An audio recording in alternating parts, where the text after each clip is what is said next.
स्वागत है आप सभी का हमारे यूट्यूब चैनल पे यूट्यूब चैनल लेट्स रिवाइज पे। इससे पिछली क्लास के अंदर अपन पढ़ चुके हैं चैप्टर फर्स्ट सत्ता एवं सत्ता की साझेदारी की, जिसके अंदर अपन ने इस चैप्टर को 5 पॉइंट के अंदर डिवाइड किया था। बेल्जियम और श्रीलंका के बारे में सबसे पहले इंट्रोडक्शन उनका, उसके बाद श्रीलंका में बहुसंख्यक के बाद कि श्रीलंका में कौन सी जाति ज़्यादा है और उसका असर उनके शासन व्यवस्था पे किस प्रकार पड़ा।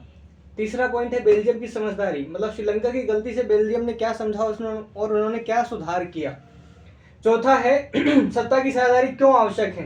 अब इन दोनों ही पॉइंट पे नेक्स्ट वाला पॉइंट डिपेंडेंट है, निर्भर करता है कि ये इन दोनों ने जो कदम उठाया है संविधान को लेकर, उससे सत्ता की साझेदारी करना ये तो समझ में आ गया, पर क्यों आवश्यक है, ठीक है, वो पढ़ेंगे इस पॉइंट के अंदर। सत्ता की साझेदारी के रूप, ठीक है ना, इसके जो रूप है वो देखेंगे लास्ट क्लास के अंदर। फिलहाल इस क्लास में अपन जो अपना क्लास सेकंड है इसके अंदर अपन पढ़ेंगे बेल्जियम की समझदारी कि श्रीलंका ने जो गलती की, जो अपन ने पिछले चैप्टर में पढ़ा था कि बेल्जियम श्रीलंका के अंदर दो जो मुख्य रूप से जाति थी, सिन्हालीज और तमिल, उसके अंदर सिन्हाली नेताओं ने अपने ज़्यादा बहुसंख्यकवाद का फ़ायदा उठा के उन्होंने सारे अधिकार सिन्हाली जाति को दे दिया। इससे क्या हुआ कि जो तमिल लोग थे उन्होंने बगावत कर दिया और उससे जो बगावत है वो हिंसा का रूप ले लिया। इससे लोगों का नुकसान हुआ, दोनों पक्षों के लोग मारे गए। तीसरे पॉइंट अपन पढ़ेंगे बेल्जियम की समझदारी। बेल्जियम की समझदारी में मैंने सबसे पहले लिखा है बेल्जियम के नेताओं ने श्रीलंका से अलग फैसला अपनाने का निर्णय किया। बिल्कुल बिल्कुल करना चाहिए कि श्रीलंका के अंदर जैसे एक को अधिकार दे दिया गया तो बाकी लोगों ने बगावत किया और उससे देश को बहुत हानि मतलब झेलना पड़ा उनको। उन्होंने मतलब जो नेता थे जो बेल्जियम के, उन्होंने अलग फैसला लेने का निर्णय किया। 1970 से 1993 के बीच उन्होंने अपने संविधान में 4 संशोधन किए। 1970 से लेकर 1993 के उन्होंने कितने संशोधन किए? 4। संविधान संशोधन का मतलब क्या है? संविधान संशोधन का मतलब है संविधान के नियम एवं कानून में किए गए बदलाव, ठीक है, कि अगर समाज पे इसका गलत प्रभाव पड़ रहा है तो उसको उस प्रभाव को खत्म करने के लिए जो बदलाव किए जाते हैं उसको संशोधन कहते हैं। और संविधान क्या है? तो नियम एवं कानूनों को संविधान कहते हैं। अब वो संशोधन किए वो तो नहीं बताया गया, लेकिन जो 4 पॉइंट है वो संशोधन से रिलेटेड ही है, मतलब वो आर्टिकल वगैरह तो नहीं बताया, बस सिंपल से उन 4 पॉइंटों को रख दिया गया है। संविधान में इस बात का स्पष्ट प्रावधान है कि केंद्रीय सरकार में डच और फ्रेंच भाषी मंत्रियों की संख्या एक समान रहेगी। अब मैंने पढ़ाया था पिछली क्लास के अंदर कि जो बेल्जियम है उसके अंदर डच भाषी कितने लोग हैं? 59% है, और जो फ्रेंच भाषी हो कितने हैं? 40% है। हो सकता है कि ज़्यादा और कम पॉपुलेशन, लेकिन इससे फर्क नहीं पड़ना चाहिए। दोनों को जो अधिकार है वो एक समान ही मिलना चाहिए। इससे क्या होगी? दोनों में असमानता नहीं होगी और बगावत का कोई चांस नहीं होगा, एक समान रहेगी, ताकि किसी भी एक समुदाय को एक तरफा फैसला ऐसा नहीं लगे कि हाँ भाई उसके पक्ष में फैसला ज़्यादा है मेरे पक्ष में कम है, ऐसा फील उन्हें ना हो। राज्य सरकार और केंद्र सरकार अलग रहेगी। राज्य सरकार केंद्र सरकार के अधीन नहीं रहेगी, मतलब कि केंद्र सरकार अपना कार्य करेगी और जो राज्य सरकार है वो अपना कार्य करेगी। जो राज्य सरकार के फैसले हैं उसके अंदर केंद्र सरकार कुछ भी नहीं बोलेगी, और केंद्र सरकार के जो फैसले हैं उसके अंदर राज्य सरकार भी अपना कुछ भी योगदान नहीं रखेगी। सजेशन दे सकते हैं पर योगदान नहीं, ठीक है। तो कुल मिला के राज्य सरकार और केंद्र सरकार अलग अलग रहेगी। अगला जो पॉइंट है वो है ब्रुसेल्स में, जो बेल्जियम की राजधानी है ब्रुसेल्स, ठीक है, ब्रुसेल्स में अलग सरकार है और इसमें दोनों समुदायों का समान प्रतिनिधित्व है। जो ब्रुसेल है उसकी राजधानी है, उसके अंदर फ्रेंच भाषी ज्यादा थे, लेकिन उससे भी फर्क नहीं पड़ता, सरकार अलग रहेगी और वहां पे जो अधिकार है वो समान बांटा जाएगा। केंद्रीय सरकार तथा राज्य सरकार के अलावा सामुदायिक सरकार भी कार्य करती है। इस सरकार का कार्य संस्कृति, शिक्षा और भाषा जैसे मामलों पर फैसले लेने का अधिकार होता है। अब ये तो बता दिया मैंने कि भाई बेल्जियम के अंदर केंद्र में अलग सरकार है और राज्य में अलग सरकार है, लेकिन इसके अलावा एक तीसरी सरकार भी है जिसका नाम है सामुदायिक सरकार। देखिए यहाँ पे लिखा हुआ है एक तीसरी सरकार भी है जिसका नाम है सामुदायिक सरकार।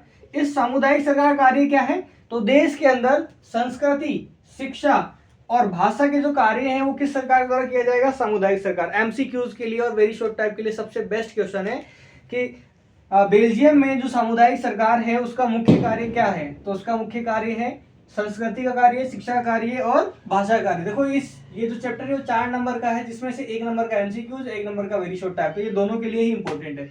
शॉर्ट टाइप के लिए तो ये पूरा पॉइंट ही इंपॉर्टेंट है।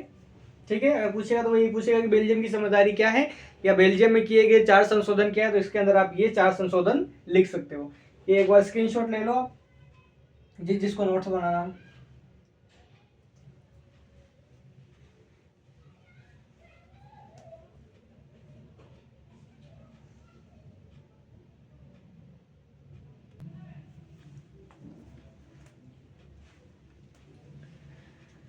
तो नेक्स्ट पॉइंट है अपना चौथा, सत्ता की साझेदारी क्यों आवश्यक है। बेल्जियम की समझदारी वाले पॉइंट में अपने को पता चल गया था कि सत्ता की साझेदारी बहुत ज्यादा आवश्यक है किसी भी शासन व्यवस्था को चलाने के लिए। अगर पावर्स को डिस्ट्रीब्यूट नहीं किया जाएगा, उसको बांटा नहीं जाएगा, तो किसी ना किसी पक्ष के द्वारा उसका विरोध जरूर किया जाएगा। अगर विरोध किया जाएगा तो उससे क्या हो जाएगा, व्यवस्था खराब हो जाएगी, शासन व्यवस्था चाहे वो कितनी भी मजबूत क्यों ना हो। अगर लोकतंत्र में शासन करना है तो सत्ता का बंटवारा करना अति आवश्यक है। तो सत्ता का साझेदारी करना क्यों आवश्यक है, इसमें मैंने लिखा है कि इस विषय के लिए 2 तर्क है। ठीक है ना, इस विषय के लिए कितने तर्क है, मतलब तर्क का मतलब कि 2 बातें हैं या 2 सुझाव हैं। पहला तर्क यह है कि यह आवश्यक है ना, कि पहला तर्क तो यह है कि क्या ये आवश्यक है, क्योंकि यदि किसी एक समूह को अधिकार ज्यादा दे दिया जाए, किसी भी एक समूह को अधिकार ज्यादा दे देंगे तो दूसरे समूह के द्वारा हिंसात्मक कार्य किया जा सकता है। बिल्कुल किया जा सकता है, जैसे कि श्रीलंका के अंदर हुआ। जैसे ही सारे अधिकार सिन्हालियों को दे दिया गया तो जो तमिल लोग थे उन्होंने क्या कर दिया, अपना ग्रुप बनाना शुरू कर दिया और सिन्हाली के जो नेता थे उनको मारना शुरू कर दिया। फिर नेताओं ने तमिल को मारना शुरू कर दिया। तो इससे क्या हो गया, ये हिंसात्मक रूप ले लिया। उन नेताओं को नुकसान तो नहीं हुआ जिन्होंने ये विभाजन किया था, लेकिन वो जो आम जनता है जो उस नियम एवं कानून का पालन कर रही थी उनको नुकसान हुआ। नेता है तो हमेशा घर में रहते हैं, जिससे देश एवं उसके लोगों का नुकसान हुआ।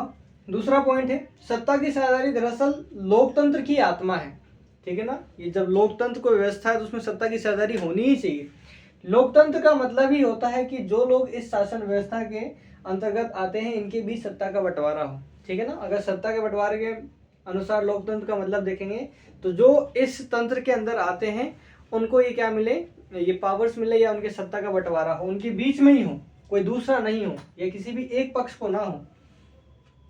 इन दोनों तर्कों से ये सिद्ध होता है, इन दोनों ही बातों से ये सिद्ध होता है कि एक तर्क को युक्तिपरक तथा दूसरे को नैतिक तर्क कह सकते हैं।